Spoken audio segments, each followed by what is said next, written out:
안녕하세요. 길다면 길고 짧다면 짧은 7년 동안의 결혼 생활을 끝마친 이혼녀입니다. 저는 결혼만 하게 되면 앞으로 남은 인생 행복하게 보낼 수 있을 거라고 생각했어요. 하지만 결혼을 한다고 해서 다 행복해지는 건 아니더라고요. 서로 다른 둘이라서 좋은 것도 있었지만 안 좋은 것도 그만큼 많았어요. 결혼은 현실이라고 신중하게 생각하라고 했지만 이건 실제로 겪어본 사람만 알 수 있겠더라고요. 결혼 얘기가 오갈 당시엔 주변에서 제게 뭐라고 조언을 하든 들리지 않았어요. 이 사람만 제 곁에 있어주면 어떤 길이든 꽃길처럼 같이 걸어나갈 수 있을 것 같았으니까요. 하지만 현실은 너무 가혹했고 절대 호락호락하지 않았어요. 자신의 인생에서 주인공은 오직 자기 자신뿐이라는 말이 있잖아요. 그래서 저는 항상 로맨스 드라마 속 여주인공을 꿈꿔왔었어요. 정신을 차려보니 저는 배역 이름도 대사도 없는 단역에 불과했지만요. 제 결혼 생활을 굳이 드라마에 비유해보자면 막장 드라마가 제일 잘 어울렸어요. 막장 드라마 주인공 같은 제 이야기를 지금부터 여러분들께 들려드릴게요. 저는 평범한 중소기업에 다니고 있던 월급쟁이 회사원이었어요. 안전한 게 세상에서 제일 좋다고 생각했던 전 남 밑에서 일하면서 매달 정해진 날에 제때제때 월급을 받는 생활에 굉장히 만족하고 있었어요. 당시 결혼할 마음이 없었지만 하게 된다면 저와 똑같은 월급쟁이랑 하고 싶었어요.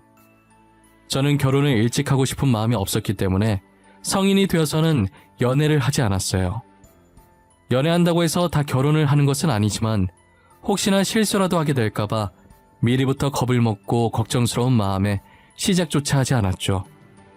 그러다 평소에 전화를 하지 않던 친구가 무슨 급한 일인지 제게 전화를 했더라고요.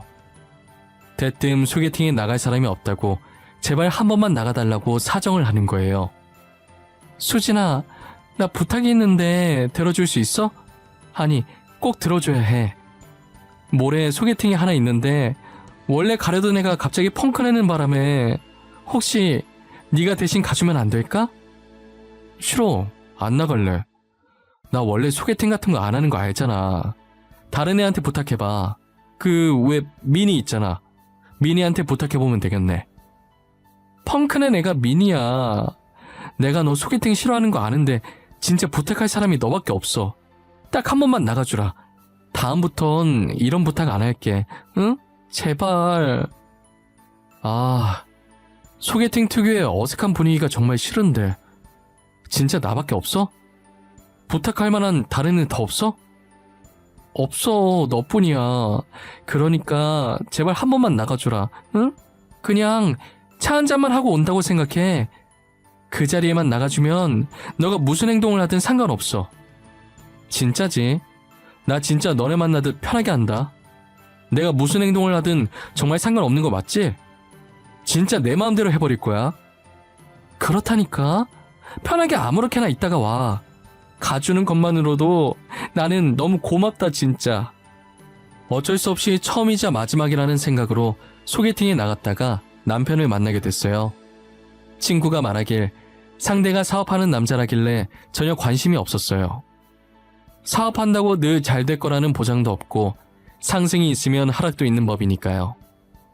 그래서 저는 정말 간단하게 차 한 잔만 마신다는 생각으로 아무 생각 없이 나갔어요. 아무 생각 없이 나가니까 떨리지도 않고 말도 술술 잘 나오더라고요. 오히려 망설임 없이 자신의 말에 대답하는 저를 보고 남편은 마음에 들었나 봐요. 저한테 차 다 마신 것 같으니까 카페에 나가서 간단하게 저녁을 먹자고 하더라고요. 어차피 저는 당장 집에 가서 할 것도 없으니까 별다른 뜻 없이 그러겠다고 했었어요. 카페에선 몰랐는데 저녁 먹으러 갔을 때 사람이 되게 매너가 좋고 뭐든 최대한 저한테 맞춰주시려고 신경 쓰는 모습이 제 눈에 보이더라고요.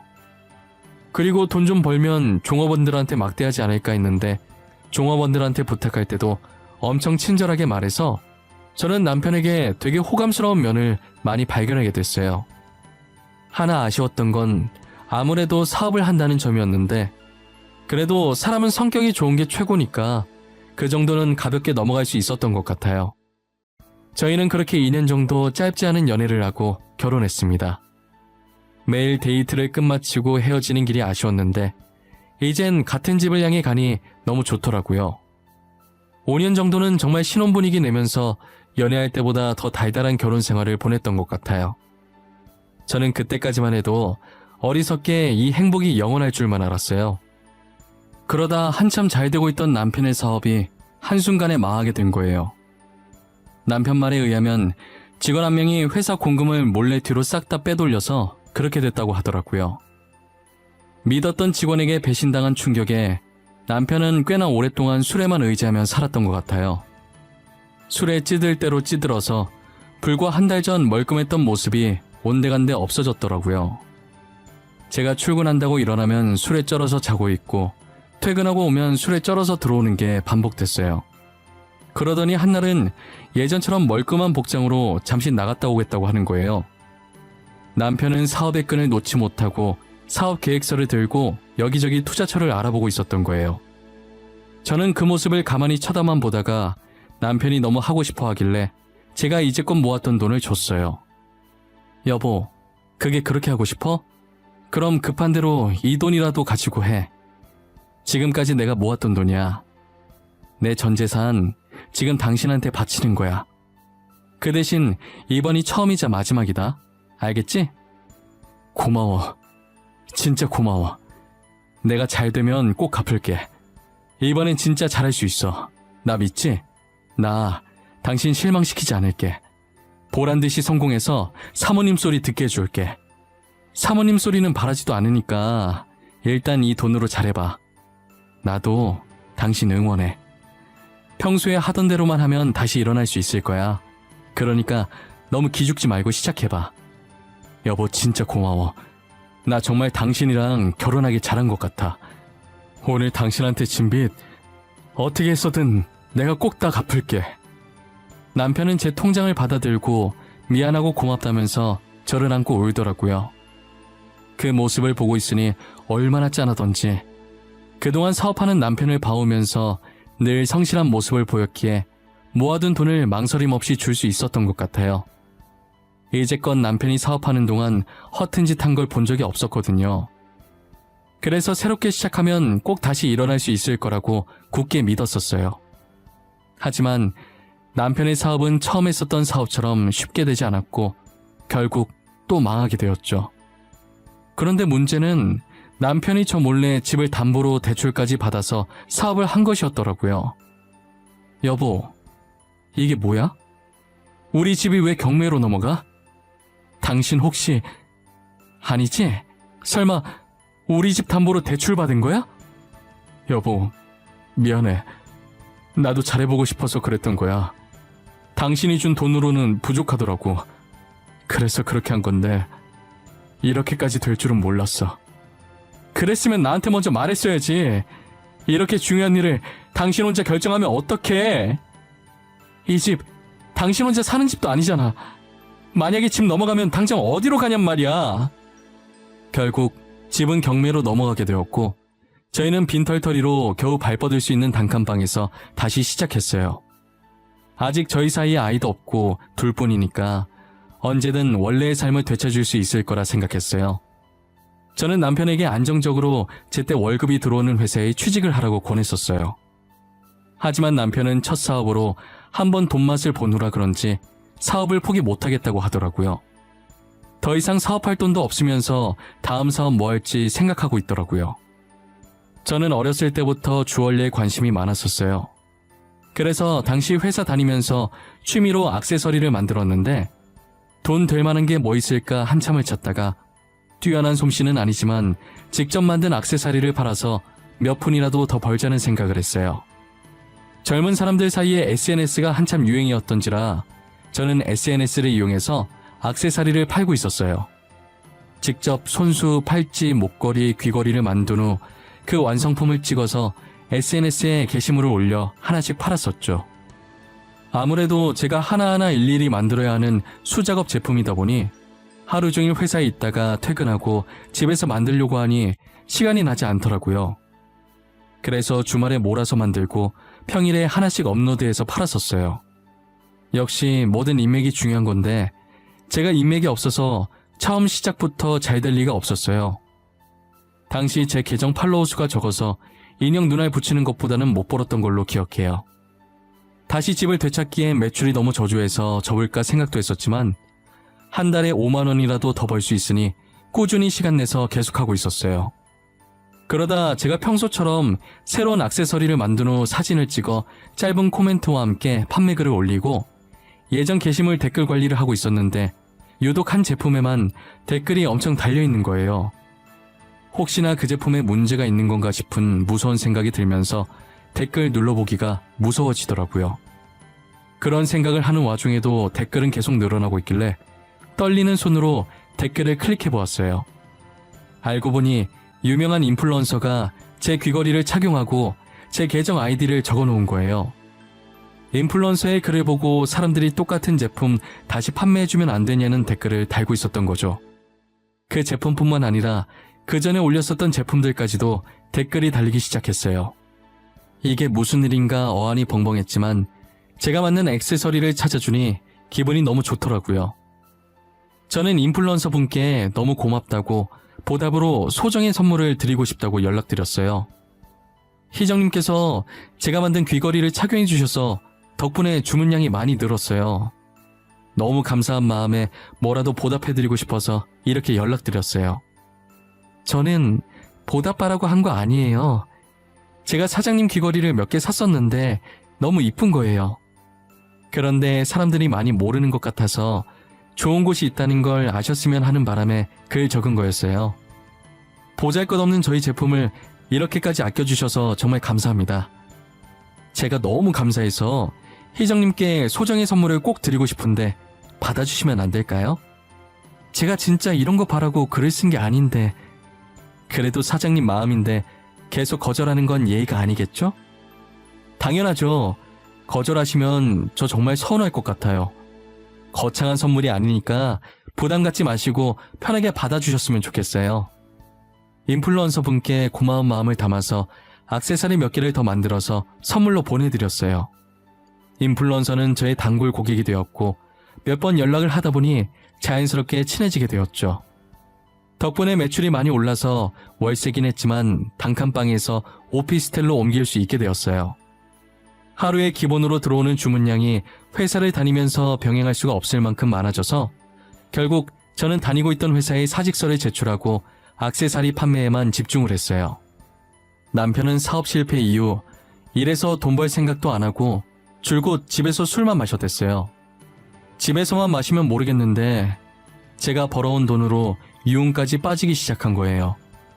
한날은 남편이 평소처럼 밖에서 술을 마시고 집에 들어왔는데 여자 향수 냄새가 진동을 했죠. 저는 100번 양보해서 스트레스 풀 곳이 없으니 한두 번 정도는 갈 수 있다고 생각했어요. 제가 별말 하지 않으니 그래도 된다고 생각한 건지 거기서 만난 여자랑 바람을 피고 있더라고요. 유흥에 빠졌다는 건 애진장이 알고 있었지만 바람 피고 있다는 걸 전혀 몰랐었어요. 남편에 대한 믿음으로 의심조차 하지 않다가 상간녀가 저희 집까지 찾아오고 나서야 알게 되었죠. 그런 곳에서 만난 여자라 그런지 당돌하게 저한테 찾아와서 이혼을 해달라는 거예요. 어찌나 당당하던지 제가 남편을 뺏긴 사람이 아니라 뺏은 사람인 줄 알겠더라고요. 처음엔 남편이 꽃뱀한테 잘못 걸렸구나 라고 생각해서 돌려보내려고 했는데 여자가 남편과 만나고 있는 중이라는 증거 사진들을 보여주더라고요. 저는 사진들을 보자마자 화가 나서 온몸이 떨리기 시작했고 동공이 흔들리더라고요. 여자는 제가 손을 떨며 사진을 들고 있자 코웃음을 한번 치더니 이혼 잘 생각해보라고 하고 가더라고요. 지금 나랑 뭐 하자는 거야? 내가 당신 옷에서 여자 향수 냄새 나도 아무 말 안 했어. 내가 호구라서 아무 말 안 한 줄 알아? 그렇게 좋으면 내가 이혼해 줄 테니까 그 여자랑 살지 그래? 여보, 미안해. 잘못했어. 잠깐 실수한 거야. 그러니까 한 번만 봐줘. 어? 나는 사업 실패했는데 당신이 이렇게 잘 되는 거 보니 내 자신이 너무 한심해서 잠깐 방황했었어. 내가 당신 이러는 거 언제까지 봐줘야 하는 건데. 다른 회사라도 다니라고 몇 번이나 말했잖아. 왜 이렇게 사업을 포기 못해서 안달인 건데. 집까지 잃어봤으면 포기할 줄도 알아야지. 진짜 이번엔 성공할 수 있을 것 같았단 말이야. 딱 느낌이 왔었다고. 당신이라도 나를 믿어줘야 하는 거 아니야? 다른 사람은 몰라도 당신은 믿어줘야지. 나는 절대 반대야. 다시는 이렇게 빈털터리로 쫓겨나고 싶지 않아. 그러니까 사업 포기하고 당장 그 여자나 정리해. 아니면 당신이랑 나랑 갈라 살 거니까. 알겠어? 남편이 바짓가랑이 잡고 비는 바람에 마음이 약해져서 한 번은 눈 감아주기로 했어요. 저는 저의 단골 고객인 인플루언서에게 남편과 있었던 일을 말해주었어요. 언니 동생하는 사이이기도 하고 마땅히 털어놓을 곳이 없었거든요. 제 얘기를 듣고 대신 화내주면서 걱정되는 마음에 충고도 해주더라고요. 언니, 처음이 어렵지 두 번째는 쉬워. 그러니까 늘 의심하고 또 의심해봐. 돈은 넉넉하게 주지 말고, 알겠지? 그냥 돈을 안 주면 안 돼? 돈이 있으니까 그런 짓 하고 다니는 거 아니야. 어떻게 그래. 너무 불쌍하잖아. 우리 그이 사업 실패하고 인맥도 다 끊겨버려서 스트레스 풀만한 게 술밖에 없어. 그러니 술이라도 마시게 해줘야지 어쩌겠어. 언니도 가만 보면 참 답답해. 나 같으면 진작 이혼하고 혼자서 편하게 살았어.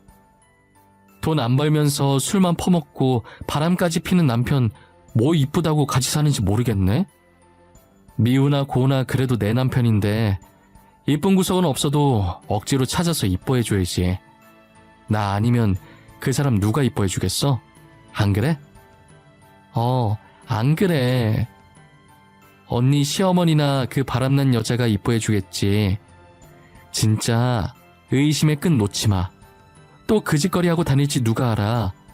남편 절대 믿지 마. 저를 대신에 화내주는 인플루언서를 보며 웃겨서 조용히 웃었는데 어떻게 들은 건지 지금 이 상황에 화내도 모자랄 판에 웃음이 나오냐고 저만 혼났어요. 전화를 끊고 나니 처음은 어려워도 두 번째는 쉽다는 말이 계속 마음에 걸리더라고요. 그런데 얼마 지나지 않아서 인플루언서 말처럼 남편이 또 다른 여자와 바람을 피고 있더라고요. 남편이 최근 들어서 정신 차린 건지 취업 준비한다고 멀끔한 복장으로 밖에 나갔었어요. 저는 다시 처음 만났던 때로 돌아온 것 같은 남편의 모습에 흐뭇했어요. 평소에 제가 눈치가 정말 없는 편이거든요. 하지만 여자의 촉이라는 게 정말 무서운 거더라고요. 겉보기엔 아무런 문제가 없어 보이는데 어딘가 이상하게 찝찝한 기분이 드는 거예요. 평소에 잘 보지 않았던 남편의 휴대폰을 그날따라 꼭 봐야 할 것 같다는 생각이 들었어요. 알 수 없는 긴장감에 심장이 엄청 뛰길래 괜히 남편한테 들킬까봐 손으로 부여잡고 자는 척했어요. 남편이 자는 것을 확인하고 협탁 위에 올려져 있던 휴대폰을 몰래 들고 나와 확인하기 시작했어요. 혹시나 도중에 남편이 깰까봐 나오면서 소리 안 내려고 발가락에 얼마나 힘을 주고 있었는지 몰라요. 잠금이 걸려 있었는데 비밀번호가 남편 생일도 아니고 저희 기념일도 아닌 제 생일인 거예요.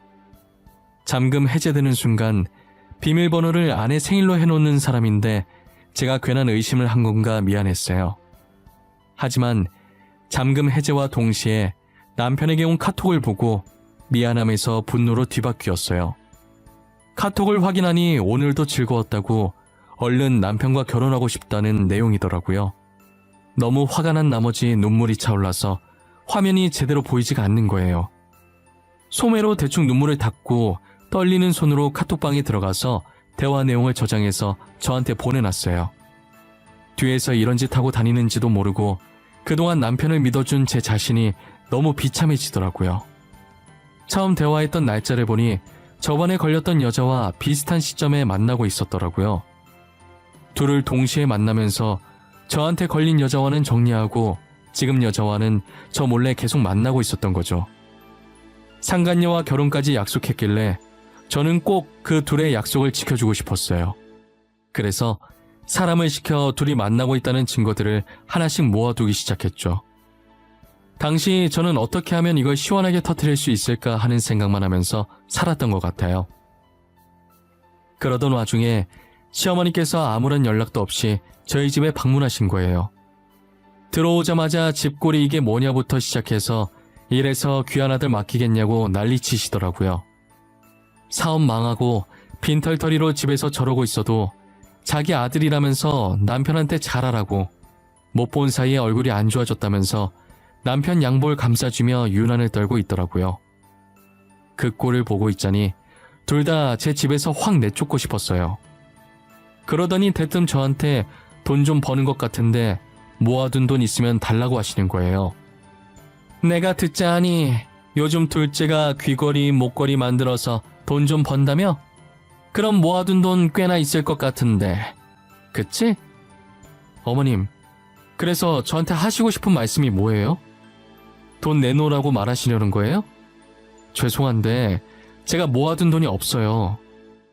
수익이 꽤 된다고 하던데 모아둔 돈이 왜 없어? 그러지 말고 모아둔 돈 좀 줘봐. 이번에 우리 첫째가 가게 확장 이전을 해야 하는데 돈이 모자라서 그래. 저 진짜 돈 없어요. 어머님이 저한테 돈 맡겨놓으신 것도 아니잖아요. 그동안 남편이 제 돈으로 술 퍼마시고 여자 만나러 다니느라 못 모았어요. 제 말에 시어머니께서는 살짝 당황한 듯 대답을 못하시고 남편을 쳐다보더라고요. 남편도 안절부절 못하고 가운데서 저와 시어머니 눈치만 보고 있는 거예요. 그리고 몇 초 뒤 다시 제게 시선을 돌린 시어머니는 얼굴색 하나 안 변하고 어처구니 없는 말씀을 하셨죠.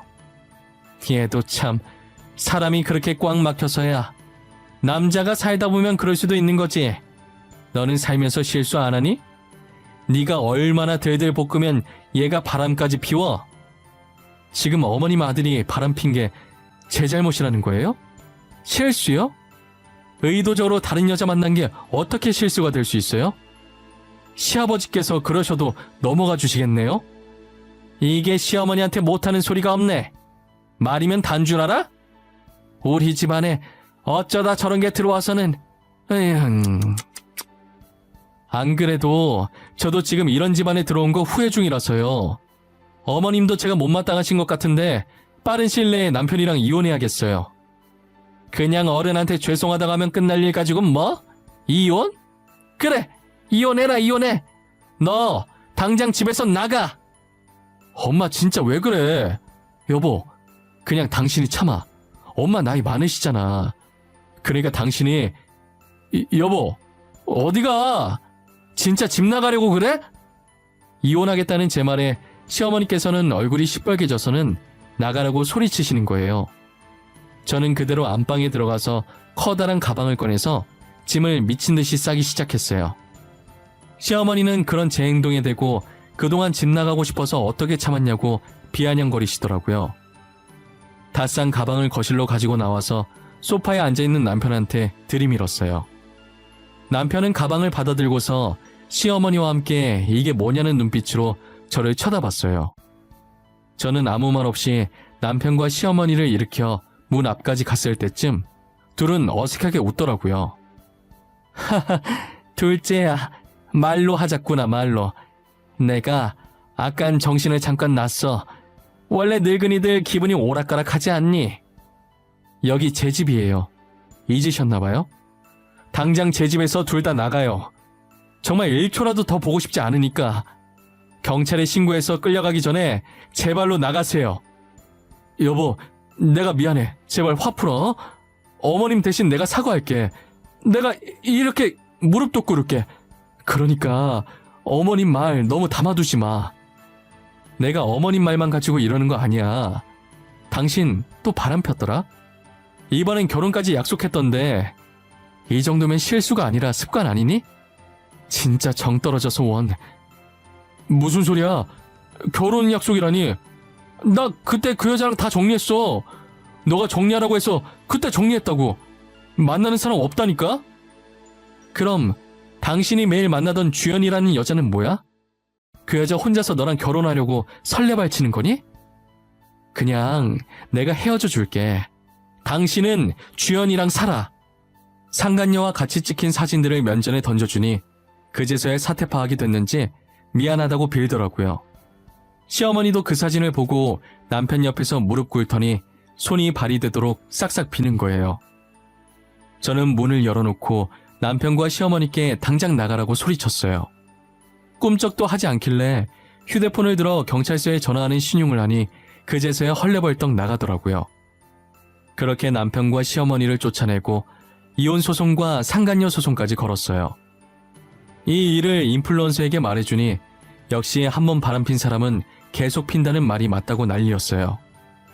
더 확실하고 시원하게 복수해줬어야 하는데 그러지 못한 걸 아쉬워하더라고요. 저도 이런 식으로 증거 사진을 풀려고 했던 건 아니어서 살짝 아쉬웠던 건 맞지만 그래도 지금 이혼해서 속은 후련하다고 했더니 제 속이 후련했으면 그걸로 된 거라고 했죠. 지금까지도 인플루언서 동생 덕분에 제 사업은 여전히 승승장구하고 있어요. 요즘은 다른 인플루언서들도 제 액세서리를 많이 찾아주시더라고요. 이제는 저 혼자서 감당할 수 없을 만큼 커져버려서 회사를 하나 내야 하나 고민 중에 있어요. 하지만 전 남편이 한번 직원한테 배신당해서 사업 망하는 걸 봐온 터라 고민이 되더라고요. 모든 사람들이 배신하는 것은 아니지만 그렇다고 해서 모든 사람들이 믿을 만한 것도 아니잖아요. 인플루언서가 쇼핑몰을 하고 있는 게 있는데 같이 동업하는 게 어떻겠냐고 물어보더라고요. 아무래도 인플루언서가 유명하니까 그 쇼핑몰도 매출이 장난 아니었어요. 자기 쇼핑몰로 들어오면 자기가 알아서 다 해주겠다고 하더라고요. 충분히 생각해보고 연락달라고 하길래 저는 3달 정도 심사숙고해서 같이 동업하기로 결정했어요. 정말 쇼핑몰 직원들이 다 알아서 하고 저는 디자인만 그려서 보내주면 끝이더라고요. 제가 만든 액세서리 수익도 정확하게 오차없이 분배해서 줬어요. 그리고 제가 독립해서 단독 쇼핑몰을 운영할 수 있게 가르쳐 주더라고요. 어느 정도 배우고 나면 저도 따로 쇼핑몰을 하나 내서 운영해 보려고 해요. 인플루언서를 만나게 된 건 정말 제 인생에서 다시 없을 행운이었던 것 같아요. 정말 인플루언서랑 같이 지내다 보니 배울 점이 참 많았어요. 알고 보니 산전수전 다 겪고 그 자리까지 온 거라고 하더라고요. 저번에 제 남편 일로 화냈던 것도 본인 전 남자친구가 그랬었다고 하더라고요. 그리고 원래 사람을 워낙 잘 믿어서 친구들한테 여러 번 배신도 당해보고 난 뒤로 사람 잘 안 믿게 됐는데 이상하게 저한테는 친언니 같은 느낌이 들더래요. 그래서 제 일에 자신의 일처럼 화나고 그랬다더라고요. 최근 들어서 전 남편한테 계속 연락이 오더라고요. 전 남편은 제게 과거는 다 잊고 다시 시작하자는데 저는 절대 받아주지 않았어요. 저와 이혼 후 상간녀 소송을 당한 여자가 전 남편을 찾아가 뺨을 때리고 난리도 아니었다고 하더라고요. 유부남이라는 사실을 속이고 총각행세하며 여자를 만나왔던 거였죠. 결국 저랑 이혼하고 상간녀랑도 헤어지니 다시 거머리처럼 저한테 들러붙으려고 한 거예요. 가끔 전 시어머니도 찾아오시던데 진절머리 나서 이사하고 번호도 바꿔버렸답니다. 그렇게 저는 7년 동안의 결혼 생활을 완전히 끝마쳤어요. 지금 생각해보니 전 남편과 저 사이에 애가 없었던 게 정말 천만다행이었어요. 만약 애가 있었다면 제 성격에 애 때문이라도 참고 계속 살려고 했을 테니까요. 저는 현재 혼자서 지내는 생활에 매우 만족하면서 살고 있어요. 이렇게 하고 싶은 거 다 하면서 살 수 있었는데 왜 진작에 이혼하지 않았나 싶을 때가 많아요. 그래서 지금이라도 혼자서 행복하고 당당하게 화나는 일 있으면 화도 내면서 지내려고요. 여러분들도 화나는 일이 있을 때 저처럼 참지 말고 한번 질러보시길 바랄게요. 지금까지 제 긴 이야기 들어주셔서 감사합니다. 모두들 건강하시고 행복하세요.